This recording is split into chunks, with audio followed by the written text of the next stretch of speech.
Assalamu alaikum wa rahmatullahi wa barakatuh. So, alhamdulillah, man. Sticky conversation, but I made a promise that when the brothers come ask me something, I'm gonna keep it 100 with them. Alright? So they've been caught up in the back and forth between the two groups. So they go into the grave worship thing, do certain individuals worship graves. Now let me say this. The things that I'm going to speak on, I'm not saying they're my opinion, like as in if I'm for it, if I agree with it, okay? But I'm going to put what's out there, okay? So inshallah, if anybody who watched these, if you come across it, or if you caught up in it, it may add some clarity.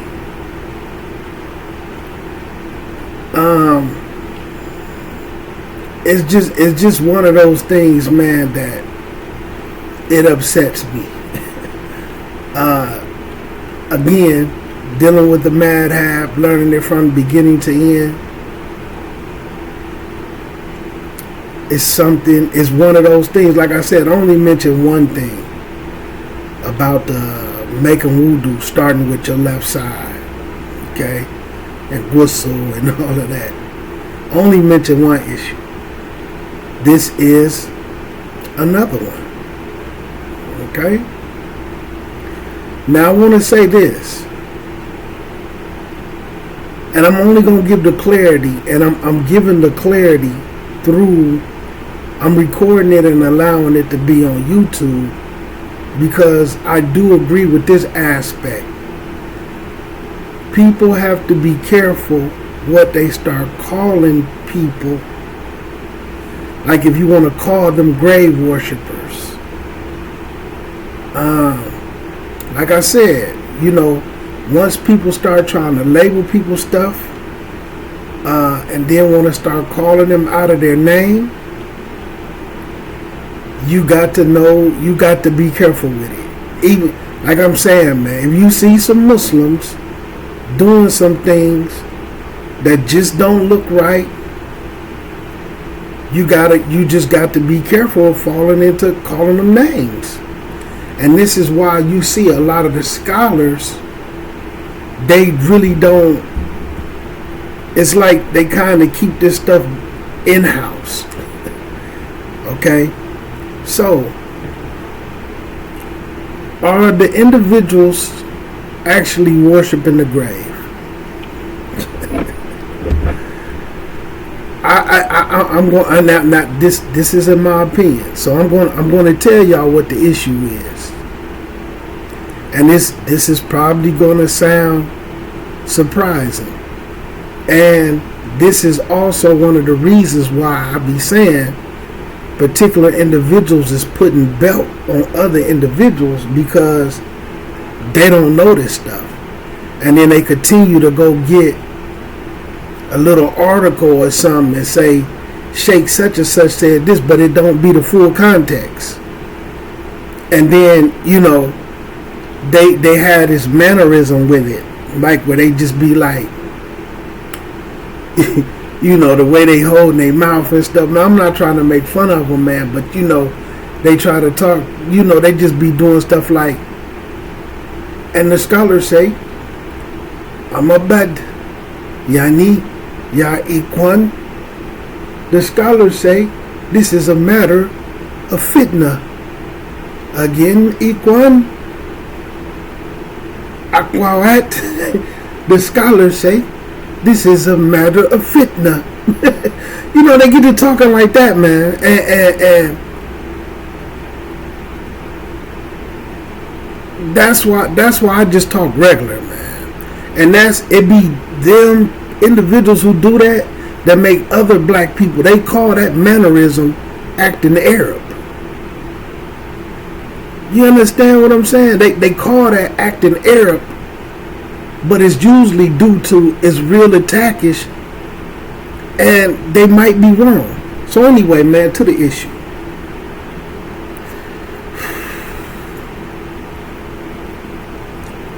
I don't like talking about this. This something that if it was, like I said, if it wasn't for this is something I wouldn't discuss. This is something people never heard me discuss before. So there's a thing. It's called istiradat, right? Which is like a form of intercession. Okay? The madhabs, the four madhabs, the imams of the four madhabs, all of them from the Salaf, they all agree that forms of tawassul and istighadha at the graves of deceased people is permissible. Not my words. All you have to do is go look it up. Now, when they say there's a slippery slope, at what point does it turn into shirk? Okay. So this is what it turns into shirk. So they feel as if you go to the grave of a pious person and say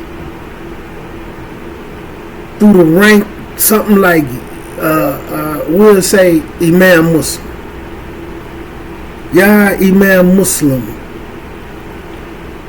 by the ranks that Allah elevated you in. I'm putting this in, I'm wording it this way so that we can understand it, okay? Keep in mind, I'm breaking it down to as simple as I can get it to with specific terminology. So basically saying, I'm not making dua to you. I'm coming to you with this dua so that you can make this dua to Allah for me. Yeah. Now, if the person who goes to the grave says, let's say they ask him for the drink of water, if you feel like the one that's in the grave is the one that's going to get you the water, then it's shirk.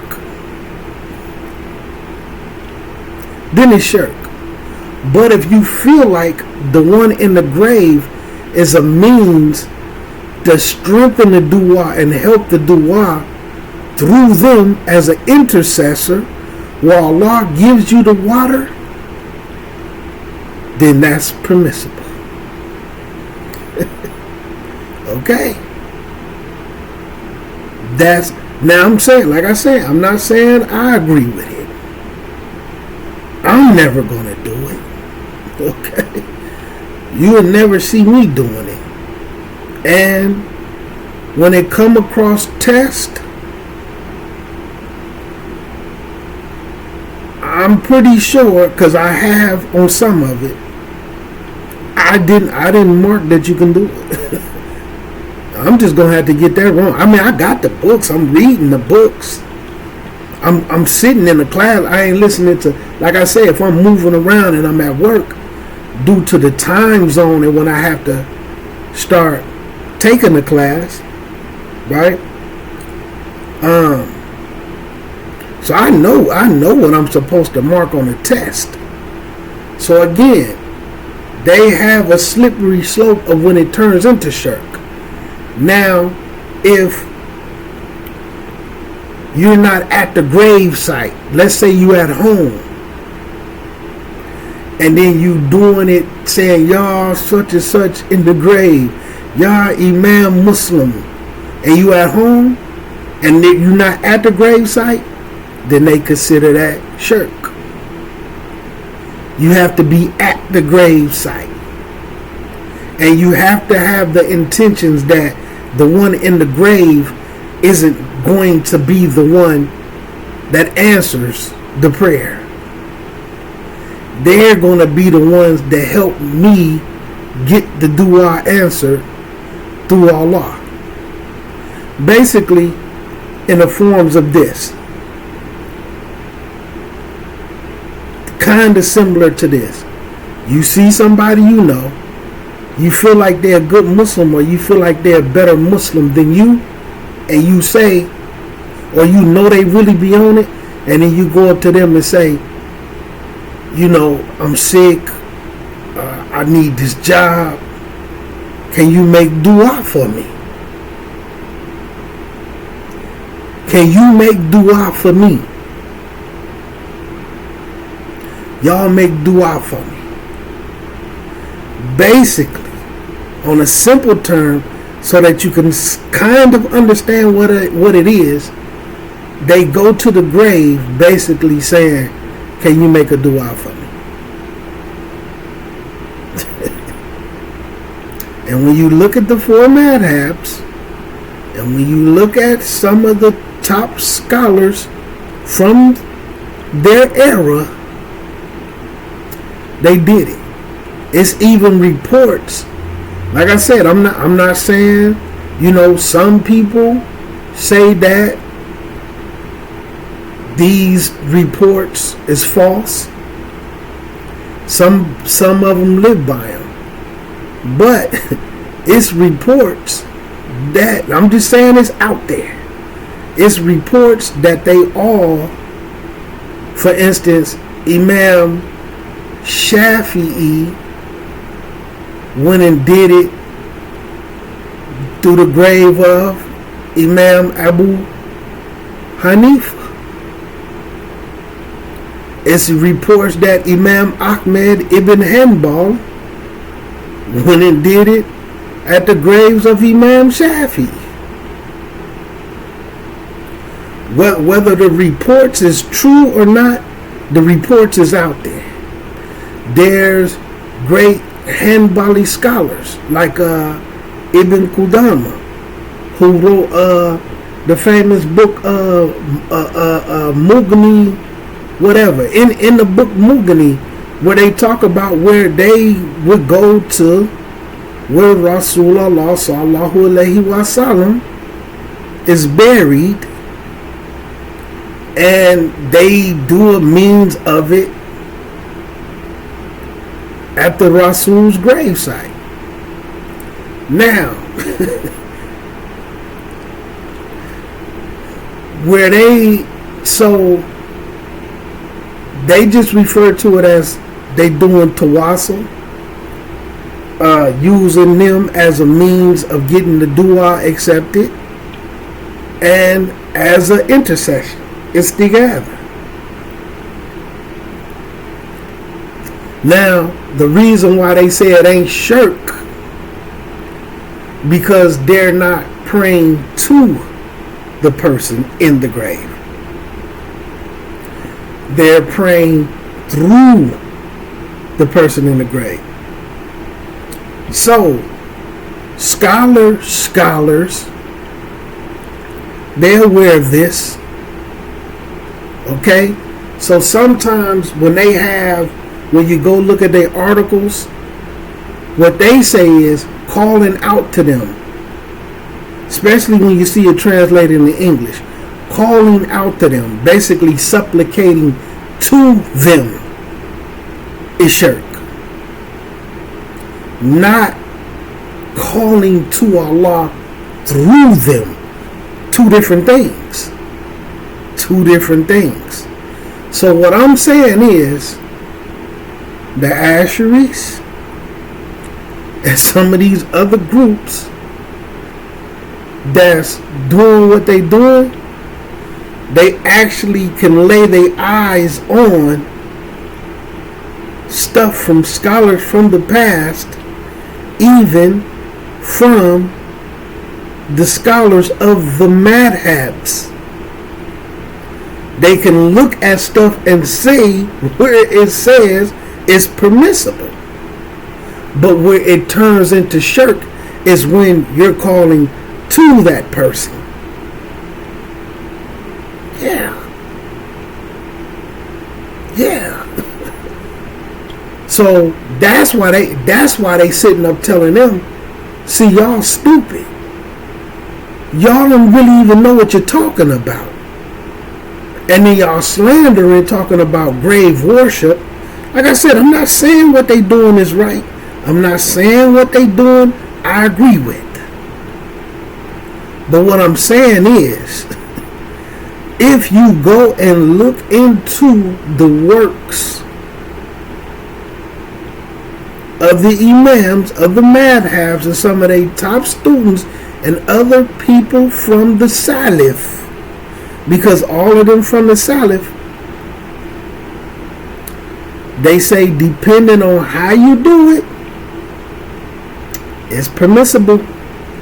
And then there's certain aspects that you could do where some of them say if you get down and put your forehead on the ground while you on the graves, while you at the grave site, but you still not doing it to that person, you're just trying to get your dua accepted through that person. If some say if you putting your forehead on the ground, it's just makruh. It's not haram. And then some say there's a difference. Some say putting the forehead on the ground is haram, and then some view it as just disliked. Yes. Now for me, like I say, it's things that's in the madhabs. I mean, I had issues with this stuff before I started learning one. But now that I'm learning it and I'm looking at more and more, you know, and I'm going to stick to it, inshallah. But it's just a reality, man. So when they slandering them, and this ain't really about them. But when they calling them grave worshipers and don't know what they doing, what they saying, and don't understand that, and I'm gonna say this be the part that be cracking me up, because like I say, they so used to just looking at a little article or a sentence, they be like, Ya Ikhwan, doing it, Ya Ikhwan, Imam Malik, when he was asked about the cave of Istawa, again, the cave of Istawa, when they get to doing all that and be having their glasses on and get to doing this right here, Ya Ikhwan, Amabadiyani, all that stuff, man, all that posturing. When Imam Malik was asked about the cave of Istawa, he said to ask about it is a bid'ah. This be the Salafis. But then at the same time, you don't understand in some of them same works that what they doing when they go to the grave, Imam Malik said it was permissible too. So now what? You go, and that's what I'm saying, man. But then they look at them and laugh at them and say, no, you came and started an argument. We're not talking about where Allah is. We're talking about something different. But because you a parrot and because you looking at little articles, y'all keep wanting to go talk about his stuff. Because y'all can't have these conversations. And they can't. So then they'll go and get a little article, something in English, and then this and that, and then take it out of context. Well, Sheikh such and such said this, and this. Yeah, that part what they talking about is in the rulings. If you're calling to that person, that is shirk. They say the same thing. They say that is shirk. But we're not calling to them. Like I said, I'm not saying I agree with it. You'll never see me do it. Now, like they say, when there's some differences, the reason why, now listen to this, the reason why, and I'm telling y'all, man, classroom stuff, the reason why some of the differences is because some scholars differ on whether the people in the grave can hear. So they have issues with it and find fault with it only because they say in the grave, the people in the grave can't hear you. But then at the same time, when you aware of the hadiths where they get to talking about the punishments in the grave and what they say, as soon as you come back to whatever level of that consciousness is in the barzakh, is when the people and your families and the people who came to your janazah, once they start walking away, you're going to be able to hear them.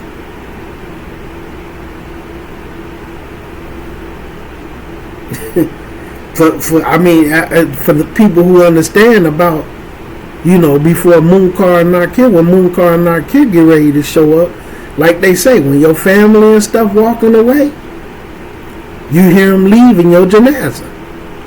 Which means what? At some point. But also, at some point you're going to be able to hear. Maybe you hearing them walk away and then you can't hear anymore. I'm just putting that out there. I know what's what. I know what's out there. But I'm just saying that for the ones who say, well, we just have an issue with it because we think they can't hear in the grave. So they just really up there talking to nothing. And I understand because of the Quran ayats, like Surah 10, like ayat number 18, it's about 3 of them in Surah 10. Is that Surah Yusuf?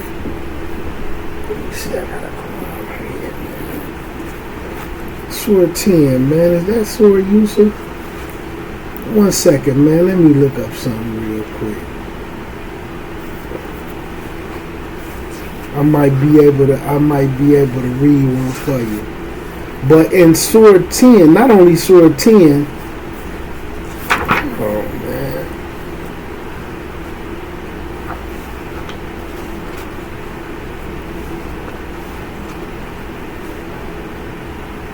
Yunus. I said Yusuf, right? Surah Yusuf. Is it ayah number 18?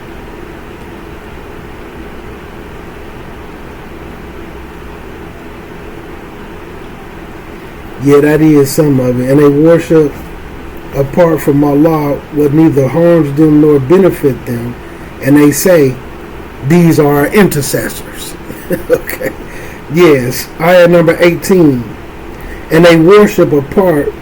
So it's a little bit in it, right? I'll read a little bit of it, going up to 17. Do you not reason? So who is more unjust than someone who has fabricated lies against Allah or has disbelieved in his signs? Indeed, the criminals never succeed, and they worship apart from Allah what neither harms them nor benefits them, and they say, these are our intercessors with Allah. And then say, are you informing Allah about what he does not know in the heavens or in the earth? I can close the book right there. So Allah Azza wa Jal, starting from the Quran ayat, and then if you want to deep dive it and go and see When was this revealed? Was this revealed in Mecca and Medina? Is this ayat that's referring to just Bani Israel and the people of the book, but it also applies to the Muslim? But I know that when they go to the graves, okay, they saying they using them as an intercessors, but they done fell into forms of worshiping them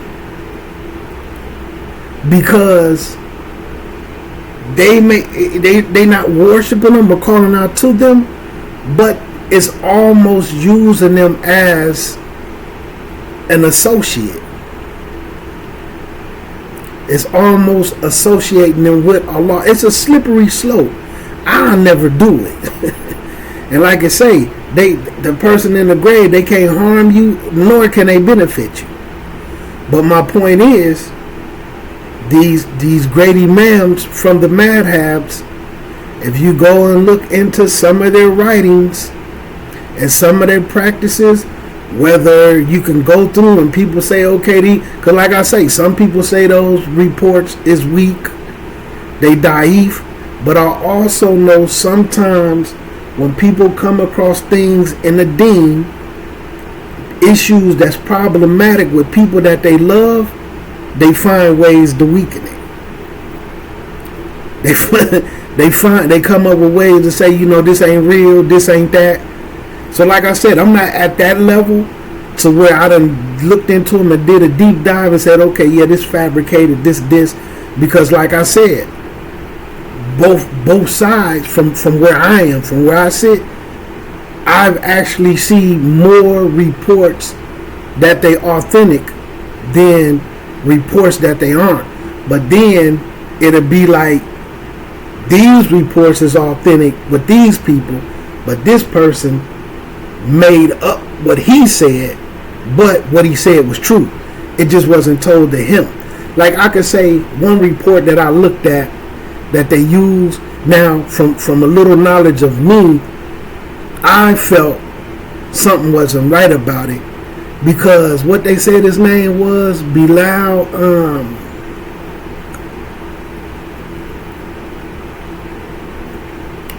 something, but it wasn't the companion Bilal. So they were saying like during the time of Umar, this person said he went to the Prophet's grave and basically did tawassul and used the Prophet as an intercessor. Like, take my dua to Allah or whatever, but it said he went to his grave. I know that Rasulullah sallallahu alaihi wasallam was buried in his bedroom. And then when Umar was in that portion of his house, right? And then when Umar was buried, Aisha allowed him to be buried in there next to the Rasul. So unless Aisha let you come in her bedroom, I say there's some kind of fishy about this report. You know what I'm saying? Something that I looked at. But to me, all I'm saying is this. Some of your favorite people,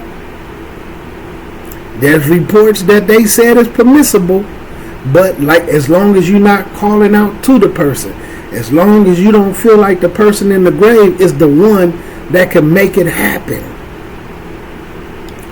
you're just using them as an intercessor.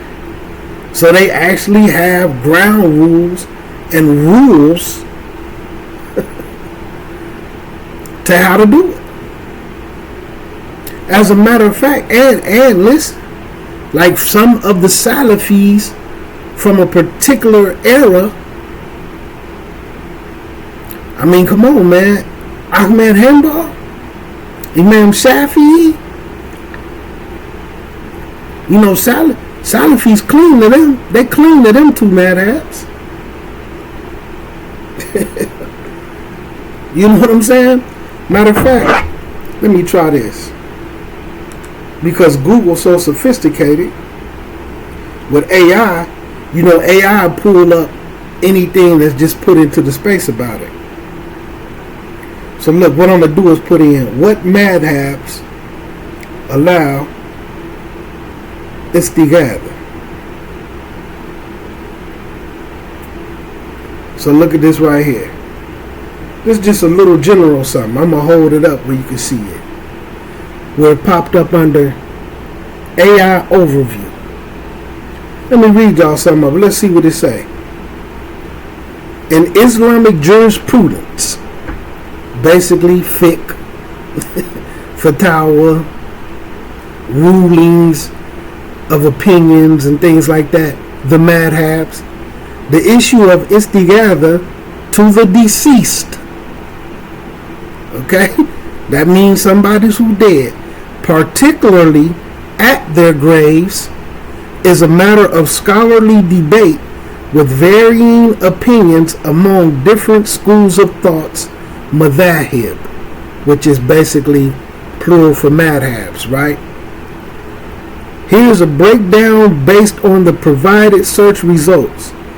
Majority of classical scholars, the vast majority of classical imams, and then in parentheses it says from the Salaf, and jurists, which is scholars of fiqh, right? And jurists, fuqaha, including the four Sunni schools of thought: Maliki, Hanafi, Shafi'i, and Hanbali. Right? I lost my place. Okay. Sunni schools of Islamic law permit using a deceased person like a prophet or a saint as an intermediary when supplicating to Allah. This form of tawassul, where one asks Allah to fulfill a need in consideration of a deceased person's status or closeness to Allah, is considered permissible. Let me see, do this blow up? It blows up. Let me see if I can get that on there right there. Look, I got it blowed up right here. Right there where y'all can see it right there. Considered permissible.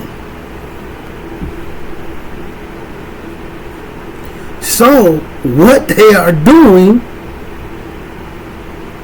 is permissible in accordance with the four madhabs. And classical imams from the Salaf and the fuqaha from the most of Salaf. Look at this. So continuing on, according to the position that the dead can hear in the grave.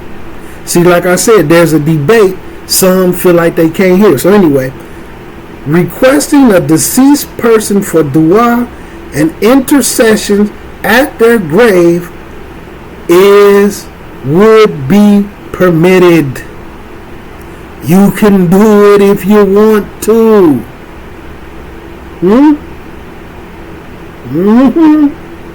So, differences of opinion.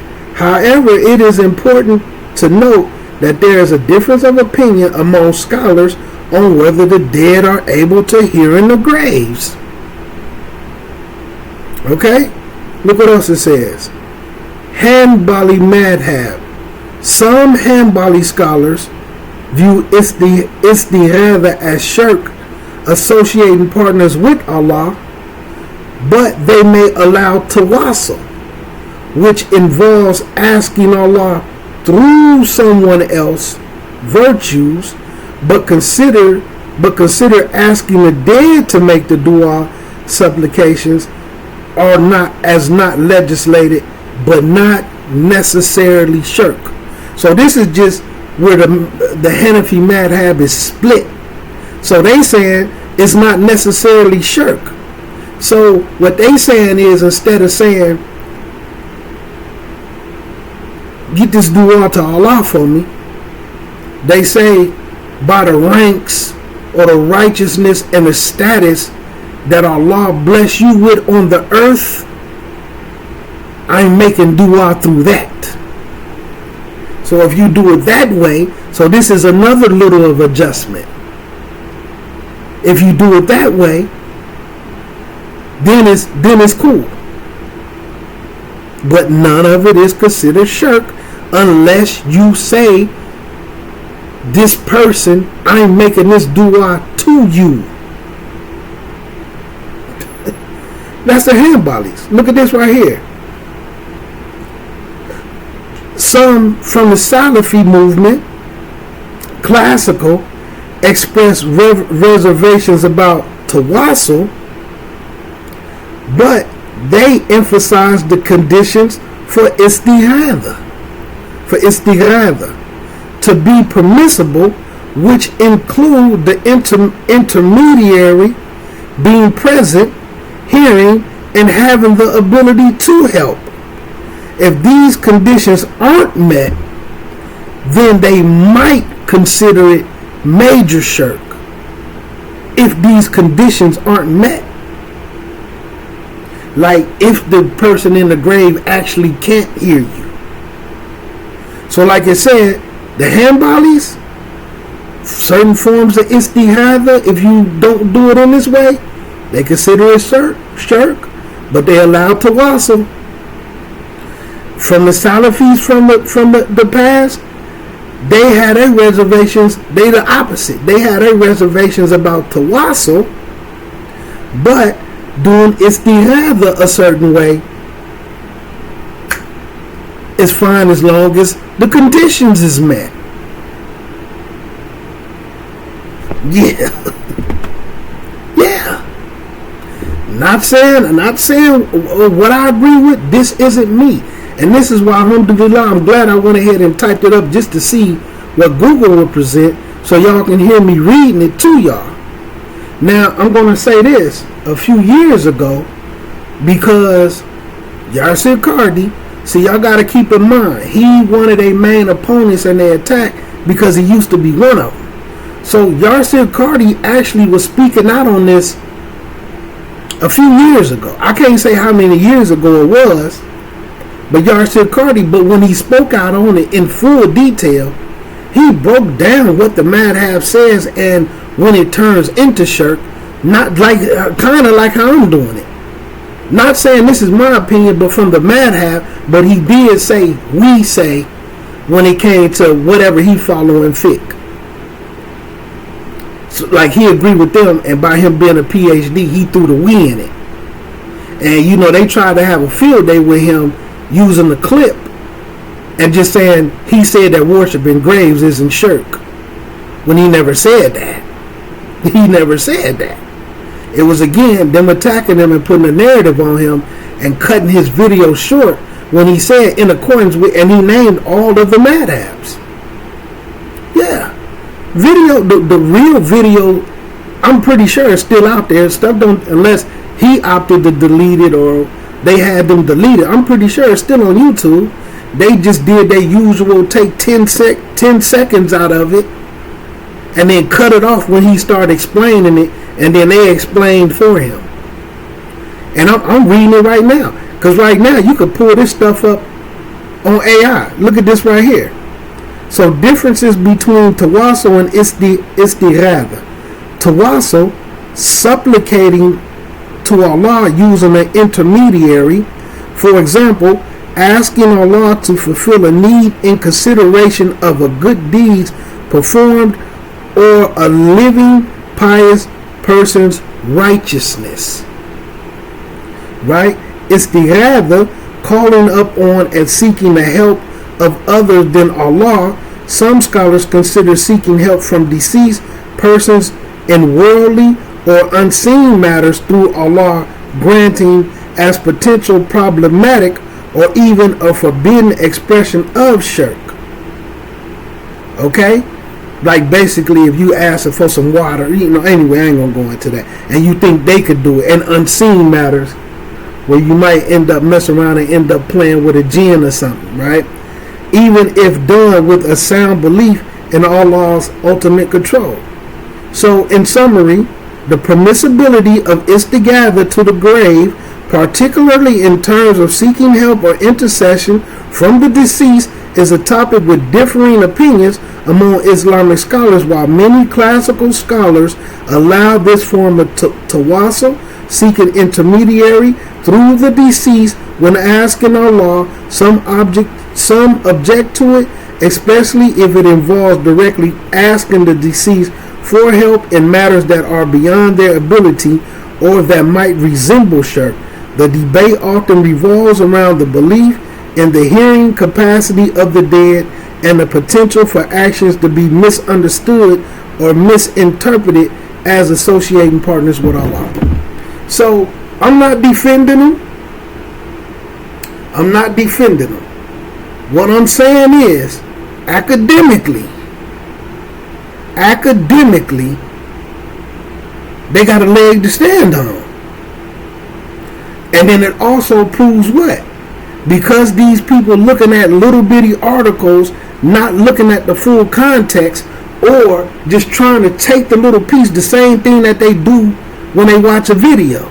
When it gets to the explanation and this and that, they cut it off because they want to present a particular narrative. So in these articles, if they looking at in the article, reading the whole thing, because they never read the whole thing, how I just read this whole thing to y'all, just what pulled up there, not take a little piece of it and put a spin on it, and then don't even let y'all know the rest of it, and then they don't even show reference where the article came from.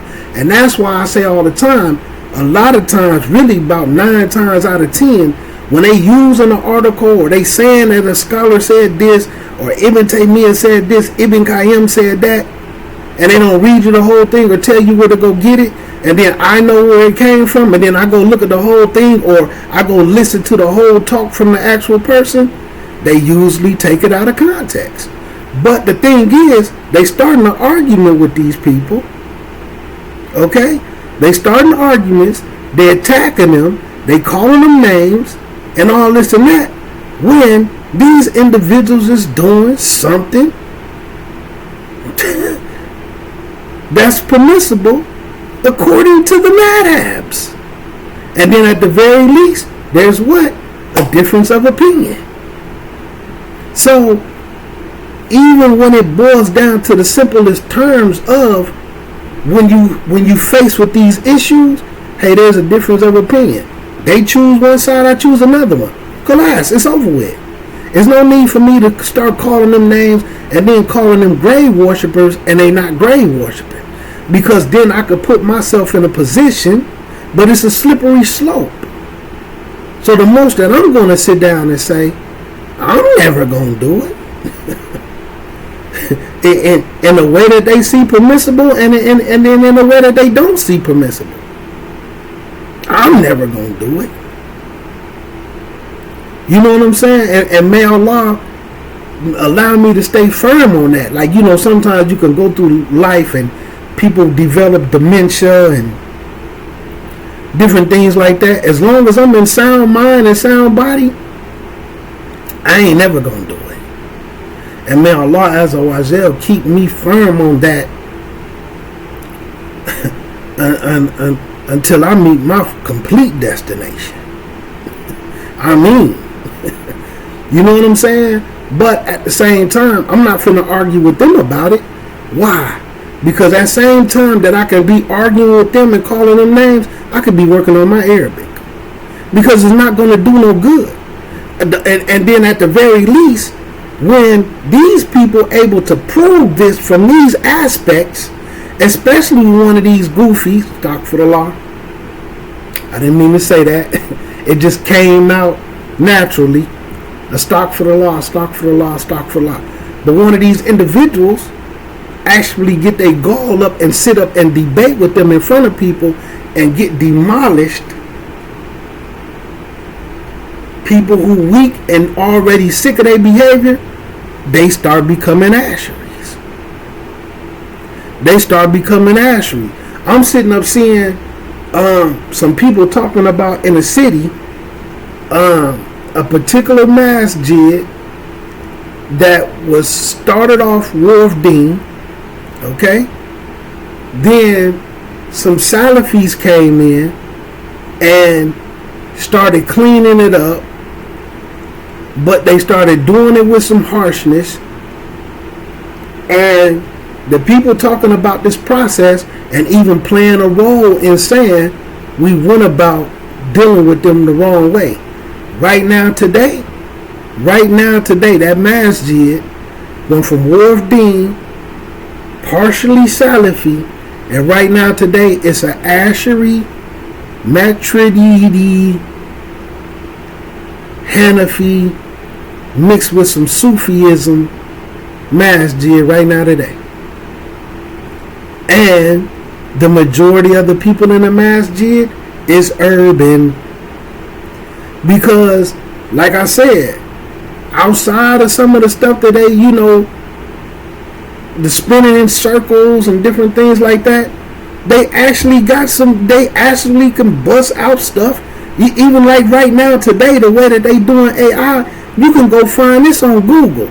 But these people be talking about who they sit with, this and that, and it's funny because one of them was in the argument, to step up in the argument, he trying to make fun of one of the brothers who putting belt on him, trying to defend dude, because now dude basically, man, they did 3 hours. They did a 3-hour something video putting it on boy. He didn't show up. You started the fight and didn't show up.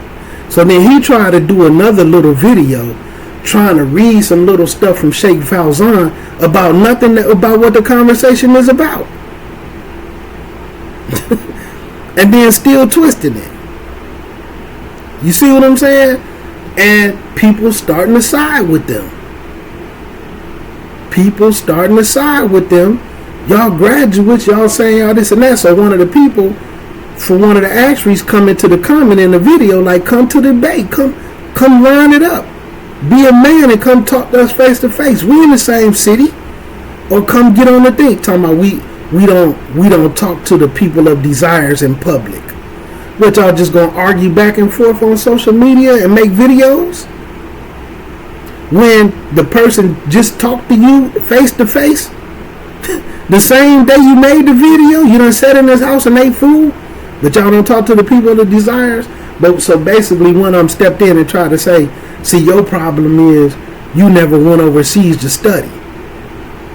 And then once again, the way he just made dude look stupid and said, so studying is limited to going overseas? The only way you could get the deen is by going overseas? So he said, as a matter of fact, have you ever been overseas to study? This dude gonna say no. Allah hasn't made a carder for me yet, or something like that. He said, but I sit under this brother who's refuting y'all, and the likes of, when they start trying, and the likes of Hassan Somali, he named like 1 or 2 more, and then he said Sheikh Rabi.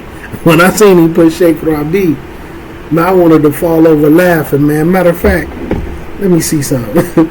Because, man, Sheikh Rabi, I'm going to tell y'all this. Sheikh Rabi stopped, I ain't going to say that. But, man, Sheikh Rabi, when Sheikh Rabi had got sick for a long time, and they was using his name, his son was kind of speaking for him. And at the time, Sheikh Rabi had to be about 83, 85. And this was like 2017, 18 or something like that. Let me see. Let's see how old he is. How old is Sheikh Rabi?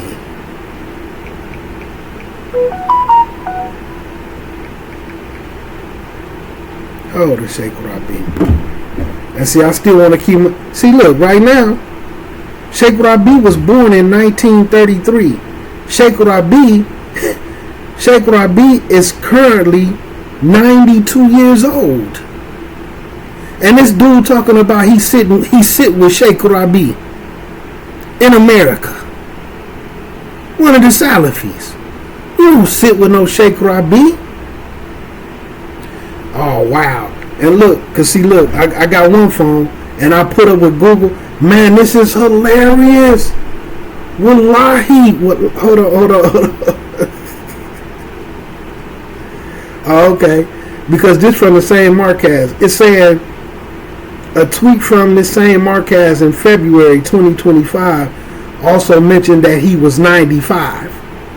While the tweet may have been incorrect or based on a different method of calculating his age, the Wikipedia entry states that he was born in 1933, making him 92. So I'm known from, because like I said, I used to have his phone number. Sheikh Rabi wasn't doing any teaching and stuff, because you know he real old, man, and he was sick. Like right now they got him at 92, and I'm sitting up saying this was like in 83 because they kept using his name, and his son was speaking for him basically. Like his son would go to him with stuff, and then his son was saying what Sheikh Rabi said. And then like with the stuff I posted in the video was in, that was like what Sheikh Rabi said about their behavior 11 years ago. So that was in like 1994. So he was like in his 70s, 94, I said 94, stock flow. That was like 2013, 2014. So he was like in his 70s then. He really wasn't even teaching and stuff like that then like that. So wallahi, so dude just said like yesterday it's after midnight, so it technically, since it's after midnight, about 3 days ago, this man sitting up talking about he studied under Sheikh Rabi. Just lying, man, trying to fluff his name because they academically, and this is what I'm saying, academically, they can't touch them boys. And he's sitting down, only thing he's doing is sitting around talking about who in here call themselves a Wahhabi. When you started the argument, because what dude said about Wahhabism and not Salafism, that's why he said I'm making it clear. Dude, the Salafi dude was the one who set up and said the Wahhabis and the Salafis is the same. Now, when you come out and try to talk, now you want to say, oh, this term Wahhabi, what it mean? That's basically they saying it's his father and all this other stuff, because they can't debate, they can't do the academic part. So that's why I be saying they be putting belt on them academically, and they getting them. And then, like I say, what they doing, because they call themselves Salafis, they say it's Salafi, so they use the terminology. The call to Quran, Sunnah, and Ijma is going to spread. Yeah. But even what they're doing, the majority of, when they say majority of scholars, it ain't Ijma with the companions, but it's Ijma with the classical scholars and some scholars today that what they doing is permissible. Y'all just don't know it because y'all not educated. And you can get on Google and find it. But they starting all this stuff for nothing. Me, I'm never going to tell anybody to do it.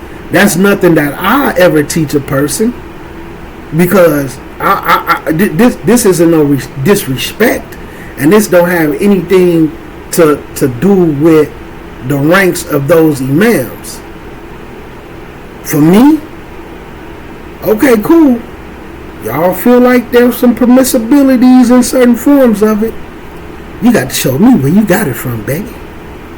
Show me something with the Rasul that's authentic. Show me something Ijma, not no something that they done twisted up a little bit, talking about the Rasul did this. No, we not talking about no twisted up stuff. Because like I used to say in some of my videos in 2024, when it's real Dalil and it's authentic and it's common, looking for it won't be like looking for a needle in a haystack.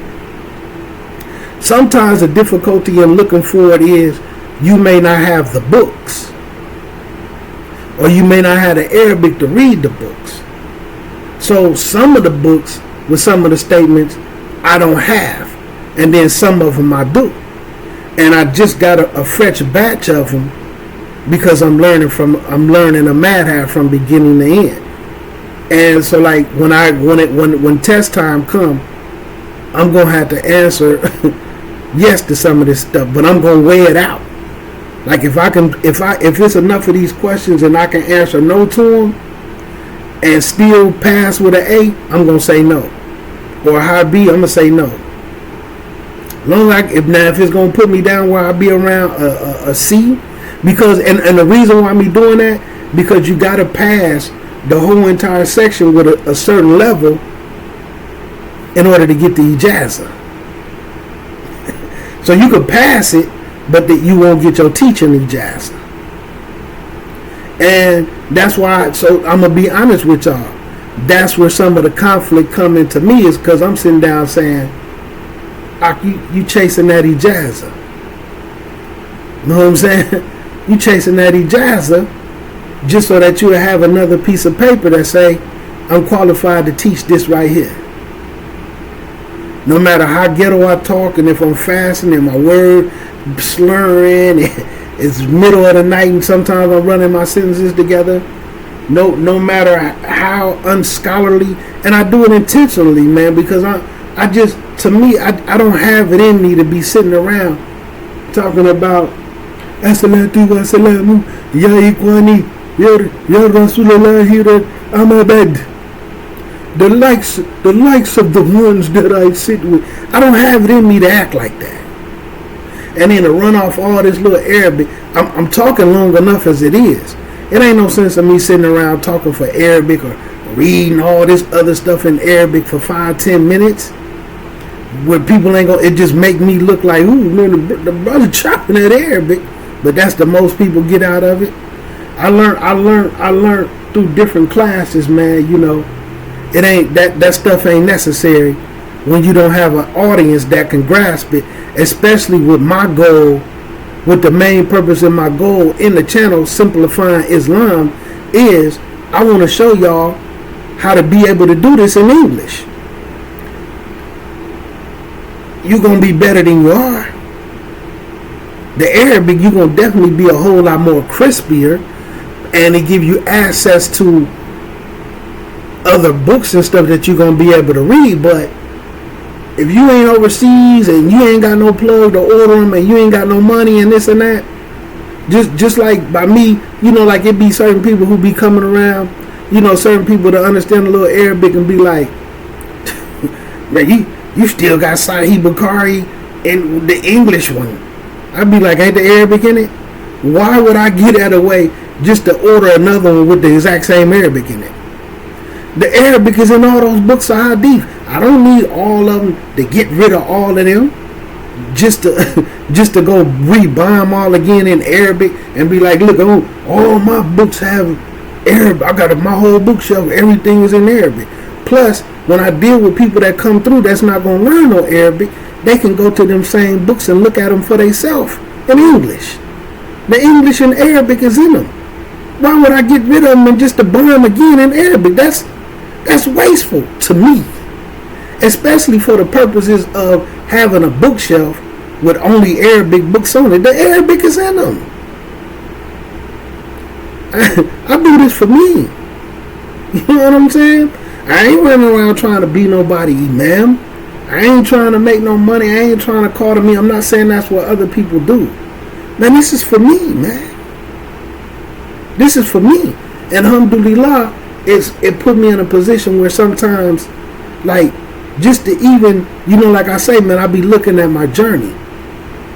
It was some sisters that came to me in this city, and they tired of the masjid, they tired of what the men is doing, and they didn't have no way to teach them.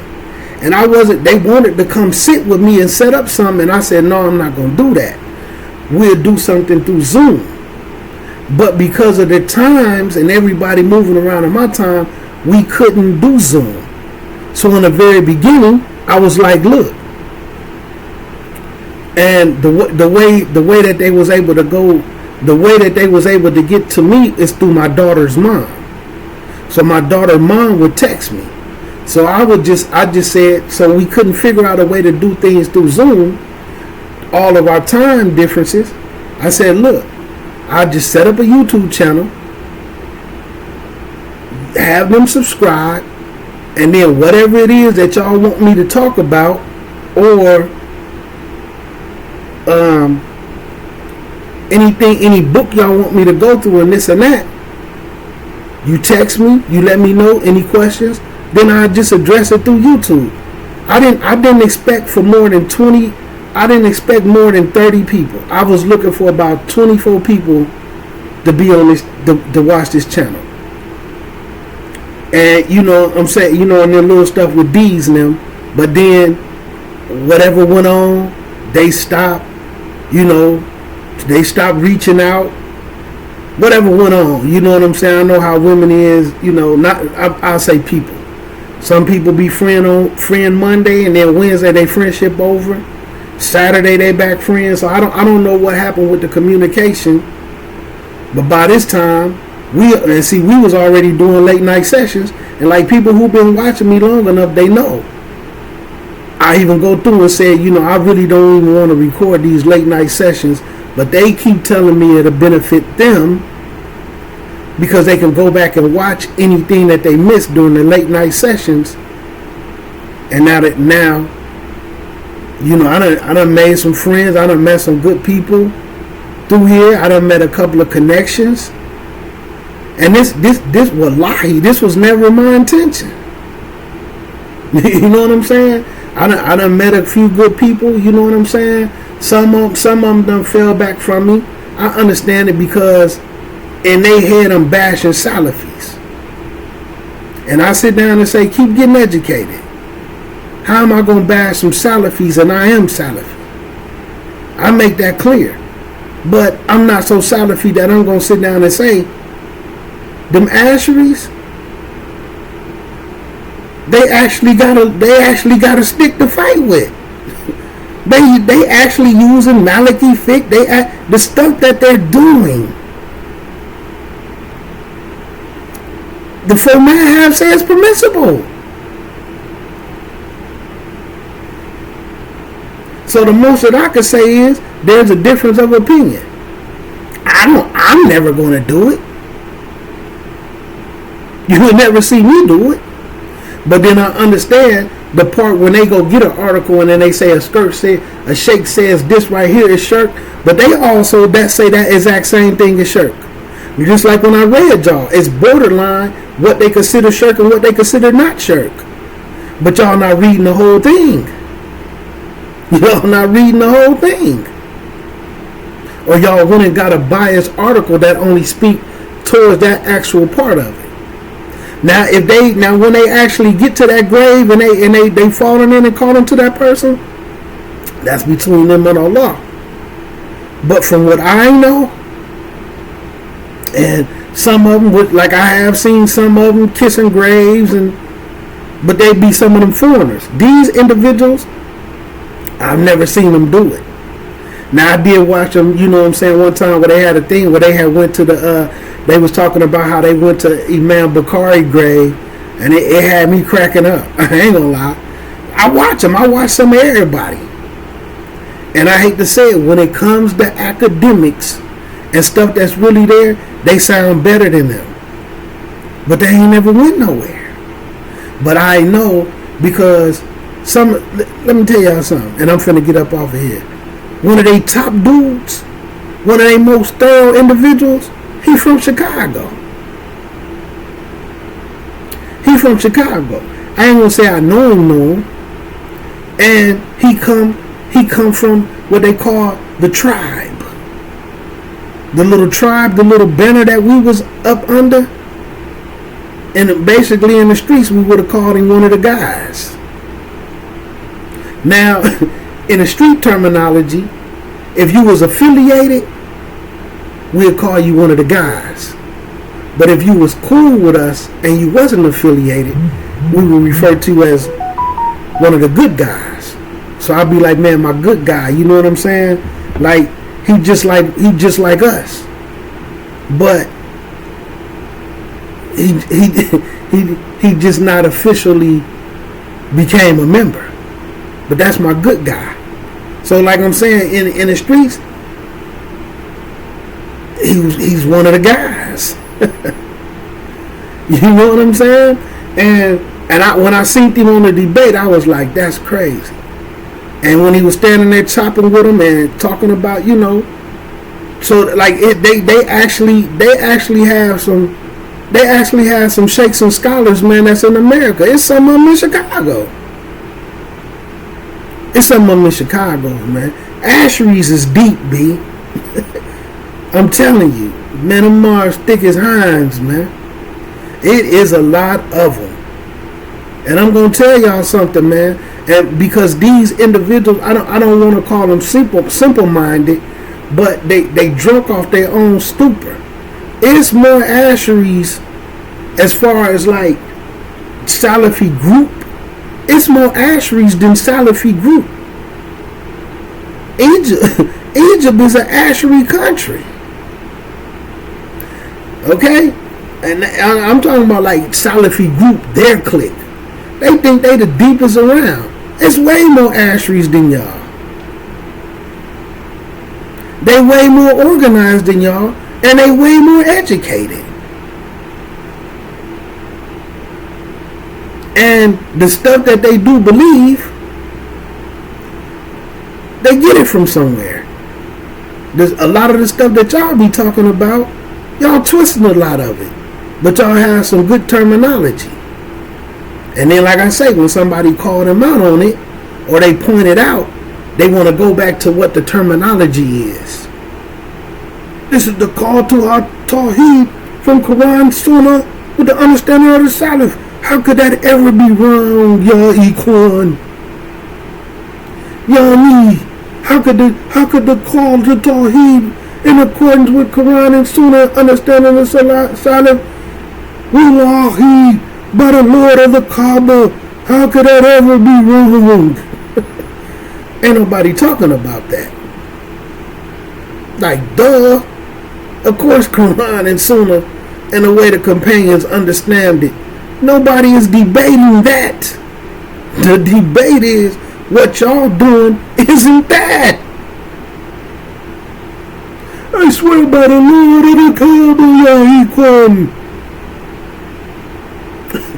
I'm about by the likes of Sheikh Rabi, by the likes of Sheikh Fawzan, by the likes of Ibn Taymiyyah, Sheikh al-Islam of his time.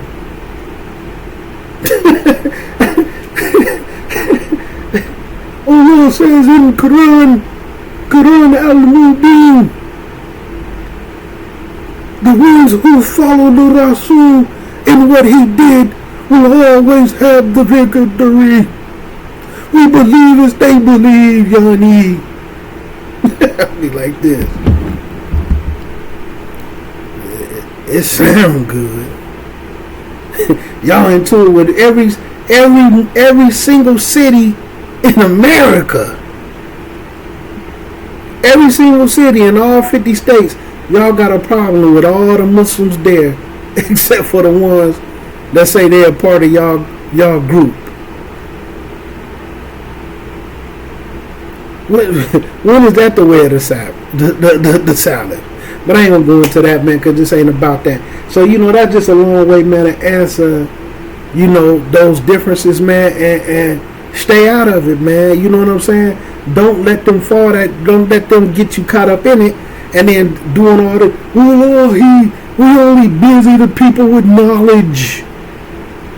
Ya Ikhwan, but with the likes of the books of Sheikh Abdul Wahab, one of the greatest reformers of his times, along with the likes of Ibn Taymiyyah. They love to say with the likes of. Like, man, get out of here, man. With the likes of Kitab Tawheed. Be like that. With the likes of Kitab Tawheed, Yani. Nobody talking about that, man. You know what I'm saying? So don't get caught up in it. That's why I say, I tune in and look at it a little bit, because I've been watching it for so long. I'm seeing a shift. They outdoing them, man. They outdoing them, man. You know what I'm saying? They outdoing them boys. And every time, it don't matter, at the drop of a hat. Like when we was kids, they used to put a stick on a little kid's shoulders, and then they had a shoulder on there and be like, you knock that stick off. You want to thump? You want to thump? You want to hit? You want to hit? Knock that stick off. Knock that stick off. And if you knock that stick off, it looked like a Charlie Brown cartoon. Cats just be, you know what I'm saying? Put their shoulder on each other, be walking in a circle. What you want to do? What you want to do? What you want to do? What you want to do? You hit me. You hit me first. You hit me. You hit me first. Boy, they be walking up on them Salafis with their shoulder out like this. What y'all want to do? What y'all want to do? I dare you knock the stick off my. I dare you knock the stick off my shoulder. And the Salafis go to their little group and talk about them from the internet. When you see me in my face, say that. I just seen you the other day and you was friendly. You was salam alaikum and cheesing and giving me sunnah smiles and shaking hands and everything. You was just at our masjid for Jumu'ah. Now you want to get on the internet and talk about me to impress them. Say it when you see me. We in the same city. They be on it. No, we don't talk to the likes of you in public. But what you starting stuff for? Let them Ashleys be walking up on them boys like this. I dare you to hit me. Swing. I want you to swing on me. You easy work. That's what dude was telling them. Man, you easy work, man. You a walk in the park. You understand Arabic too? You ain't like none of them other ones. They don't even understand the Arabic, so it don't even be worth talking to them. But you understand Arabic too? I'm gonna have some fun with you. And you talk about you a graduate. You claim you went to Medina. Yeah, you did go over there. You claim to be a graduate. I'm gonna wipe the floor with you. We ain't even got to have nobody else around. It could just be me and you. Nobody talking. Me and you. Privately, publicly. What you want to do? I'm going to mop the floor with you. That's how they talk to him. They be dusting them, man, academically. Academically, man. And the most I do is sit down and say, hey, because even with them, even with the Salafi side, some of the stuff they be talking about, I look at them and say, hey, I ain't going to never do it. I ain't going to never talk like that. I'll never sit down and tell somebody a masjid around the corner from you, but you need to go to a city 3 hours over. Because I come from it. I come from it. Only because they Muslim. If they wasn't Muslim, I'd say you was dumb.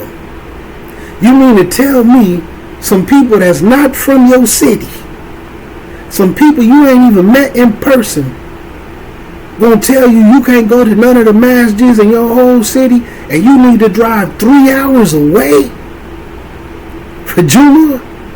And then you do it? If it involved anything outside of Islam, the only way I wouldn't have called you stupid if you was in the streets and you had to go 3 hours to go pick you up something where you can come back and make some money. Whether it was clothes, whether it was fake Air Force Ones, then I would say, okay, you hustling.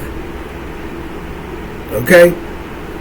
But right around here, like this right here, right around the corner from you, they got that pier. They got some Peruvian. You finna drive 3 hours. You finna drive 3 hours for somebody to sell you some baby powder. You finna go 3 hours for some baby powder when the Peruvian is around the corner? See, in the streets, man, I would have been like, man, y'all ain't that bright to me, man. But because we Muslims, you know, it's alhamdulillah, man. You know, we all Muslims, man. I'm gonna look at y'all with a grain of salt, just like I look at them with a grain of salt. You know what I'm saying? Some of them, they eat batter. Like even if, let's say for instance, they do have some bid'ah. I want y'all to think about this. Let's say they deem, we're going to put it in a percentile. Let's say 98% of they deem is permissible, but 2% of it is bid'ah. But then when it comes to what you actually do outside of running your mouth, you only got 20%. your 20% still doesn't equal up to their 98%. Every last thing, even when people call somebody Ahlul Bid'ah, every last thing that they do ain't Bid'ah. They might just have some Bid'ah in how they do dhikr, but they salat might be better than yours. They fasting might be better than yours. And they praying in a way that's not innovated. They fasting in a way that's not innovated. They actually studying and sitting up saying, Imam Malik, Imam Hanifa, Imam Shafi'i, and Imam Hanbali all said what we doing is permissible. Now what? What y'all gonna do? Tear down Imam Hanbali now? That's what it has to come. When some sophistication had to come in and say, well, we feel like they made a mistake. You following a mistake in something that they came up with. Okay, alhamdulillah, they made a mistake. We're following them in a mistake. Prove to us that it was a mistake. Give us the deen. Don't go run around calling us names and telling us we doing something wrong when academically we know what we doing is permissible. You're really making yourself look stupid. In reality. But anyway, man, that's enough of that, man. Assalamu alaikum warahmatullahi wabarakatuh. And you know, I hope I'm not offending anybody. You know, it's just real unfortunate. And I'm answering this for them. And I felt like it would be some benefit because a lot of people don't know this, man. Just Google it. Like right now, I pulled it up. 2 phones. My Masjid phone. This the phone to the Masjid. And this the phone to me. Right? So, when I pull it up, I still got it on there. Go and Google it. Google got it. Now, I didn't have to go through Google to get the information to y'all. I just wanted to see if it was on there. Go and Google it. Go and Google it. You know what I'm saying? And you probably gonna be sitting around like, wow. Like, wow. But I sit down and say, yeah, I'm learning the madhab from the beginning to the end. And I don't like it. I don't like it, man. And I say alhamdulillah because I'm glad I went Ahlul Hadith. You understand? I'm glad Allah Azza wa Jal sent me on that route first, and then put me on a lane of tafsirs. Because had I learned this madhab stuff from the beginning to the end first, you probably wouldn't be able to shake me from it. Because a lot of these people that this stuff is instilled in them, or just like the brother said in the comments, a lot of people pray in accordance with a particular madhab, they just don't know it. And I sit down and say, but see, this is the problem. Because when it's something in the madhabs that is correct, the madhab get the credit instead of Prophet Muhammad sallallahu alaihi wasallam. They're not praying in accordance with Imam Hanbali. They praying in accordance with Rasulullah sallallahu alaihi wasallam. But the madhab gets the credit. They making wudu, the way they making wudu, that comes from something authentic. But the madhab get the credit. Or you make wudu in accordance with Imam Hanbal. You make wudu in accordance with Imam Hanifa. But if it's on the up and up and how it should go, no, you really making wudu in accordance with the Sunnah. But the Sunnah don't get the credit, see? When it's something in the madhabs that's real, clear and uncut, the madhabs get the Sunnah. They get the credit for it. Do you know the majority of Muslims that I know didn't none of them learn how to make wudu and salat and a lot of their acts of their ibadas by going and looking at the hadiths for it. Everything that I do, I know the hadith for it. several hadiths. Everything I do in Salat, I know what a hadith at. Everything, the way I dress, what I have, what I do, the way that I fast, when I break my fast, everything I do, I know the hadith for it. A lot of people, the majority of people, somebody said, here, let me do this. Or gave them a book called How the Prophet Prayed. But you don't know which madhab is in accordance with. Did somebody from the Shafi'i fiqh write it, or somebody from the Hanbali fiqh write it? You could go find a Hanafi book called How the Prophet Prayed, but it's in accordance with the Hanafi madhab. Okay? You get you a little book with some characters on there praying and wudu, and they standing like this, that, and the third. A lot of people learned what they did with that. The majority of Muslims I know, I only know a couple of Muslims, man, who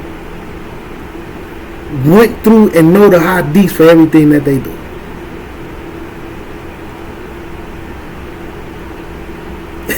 So that's why I could sit down like somebody, like it'd be funny to me because I done been around that's why I say when I go to masjids, and that's why I don't argue with Muslims. That's why you don't see me arguing with them Ashris about that. Now if they come to my page and start trying to say something about where Allah is and this and that, I used to, in the beginning, I would entertain it because at that particular time, the Shahadas was very new.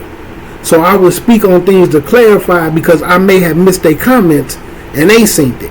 Because I always tell them, watch my comments for 3-4 days. And then if they see it, then I would address it in a video for them. But then after I address it, I just start hiding my page from them. That's why my comments ain't like they is no more. You know what I'm saying?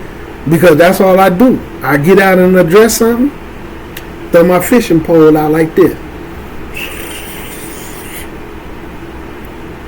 Come on and say something stupid in my comments so I can hide my channel from you.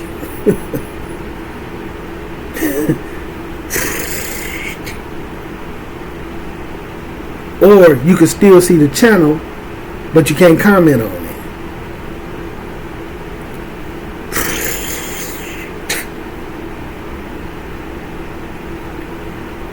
Get out of here with that foolishness. So like I said, man, I'm going to end it on that. Don't get caught up in it. Because that's what I be trying to explain to people, man. A lot of stuff what people be doing, man, it comes from somewhere. Academically, it comes from somewhere. Like I said, man, there's a difference of opinion on everything. The time that they going back, and see one thing about them, the way that they're debating, they actually doing it in a way that it should be done. These dudes just doing the same format, trying to have a Abu Uwais moment.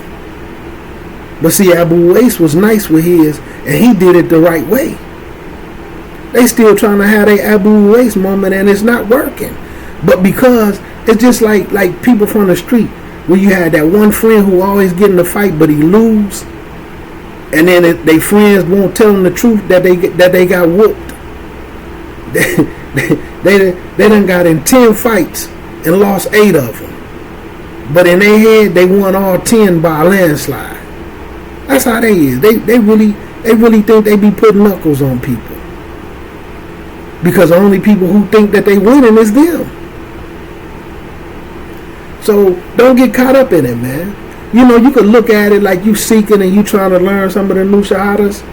Because like I say, man, that time that you using to go back and forth with them and this and that, you could take that time and be working on some Arabic.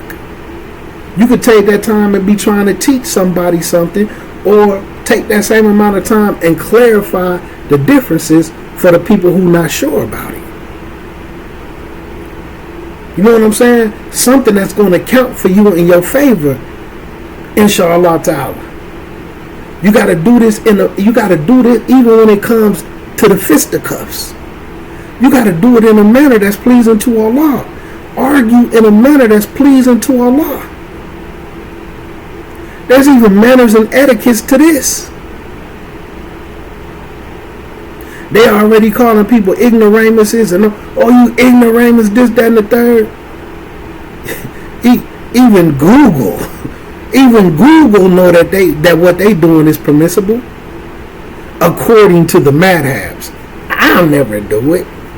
Okay, you'll never see me do it.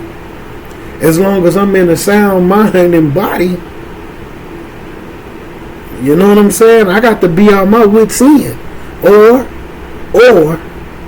I come across multiple hadiths that's extremely sound, that tie up with some Quran ayats. Just like y'all see I went to one. Hey man, you're not finna have me sitting around worshiping and going to dua and asking something to make duas and all that type of stuff and saying that's my intercessor. Not me. To be honest with you, I barely even ask people to make dua for me. Sometimes the most, and to be honest with you, man, like, I can't even really remember the last time I asked somebody to make dua for me. You know what I'm saying? Because I make dua for myself, man. I don't know what some of these people got going on. If Allah not accepting your duas for you, well, why Allah Azza wa Jalla gonna accept your dua for me? Or they'll do that little tricky stuff, make the dua for me, so that the angels will make the dua for them. There ain't no sincerity in that.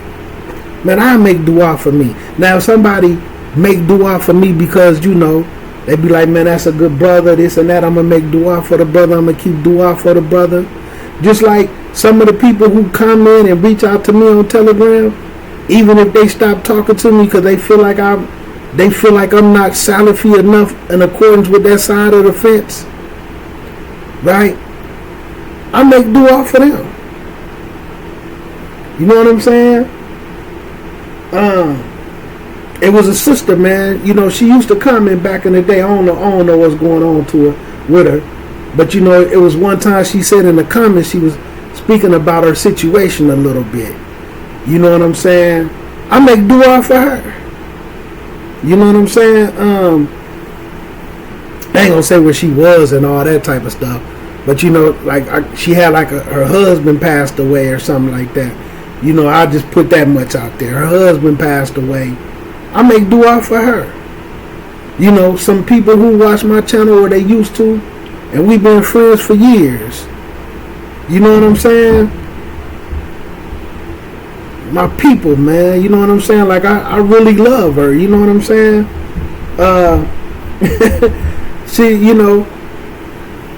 It's my people, man. You know what I'm saying? Like, on the Muslim side, like I really love her, man. You know what I'm saying? Like I feel like, inshallah, we get the Jannah, man. We'll meet in Jannah, man. I ain't gonna say her name because she don't like that type of stuff, man. You know what I'm saying? But I make dua for her. I make dua for people. They don't know that I do it.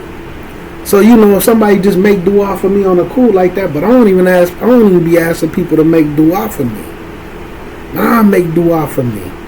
Now, I will say to some people, if I end up in a situation where I'm in a coma or I'm comatose, where I can't make dua for me, and if something go this way and I end up that, man, ask people to make dua for me. You know what I'm saying?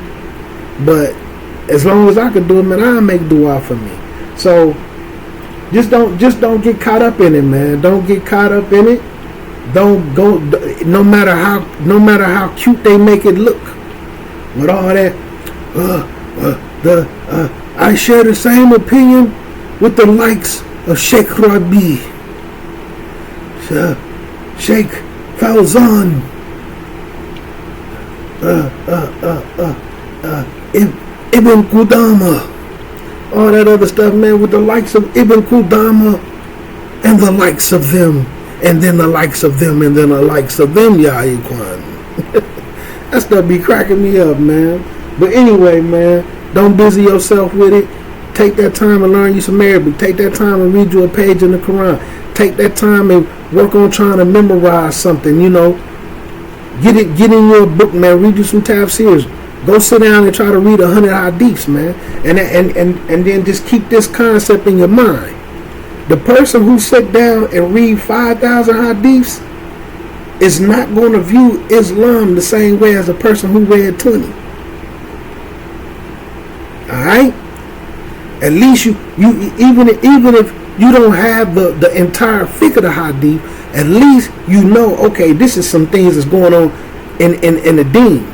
You're not ignorant to the fact that these is issues, but you might not know how to act up on it. You might not know how to implement it, but you know it's something from the deen. But the person who only done read 20 hadiths, they don't. Y'all not gonna see Islam the same, man. And that's why I say, like, even with these issues, I've been looking at this stuff, man, and dealing with this stuff and seeing this stuff for years. You know what I'm saying? They at least got to stick to fight with. And then some of them might get mad at me. Oh, man, you know, he's praising the likes of the Asharis and Yasir Qardi when I really haven't. Yasir Qardi did speak about this stuff academically some years ago and was right. Just because you didn't see the whole video and only seen the 10-second clip where they cut it off when he explained it and then filled in the blanks, that's your malfunction, not mine. But anyway, assalamu alaikum warahmatullahi wabarakatuh.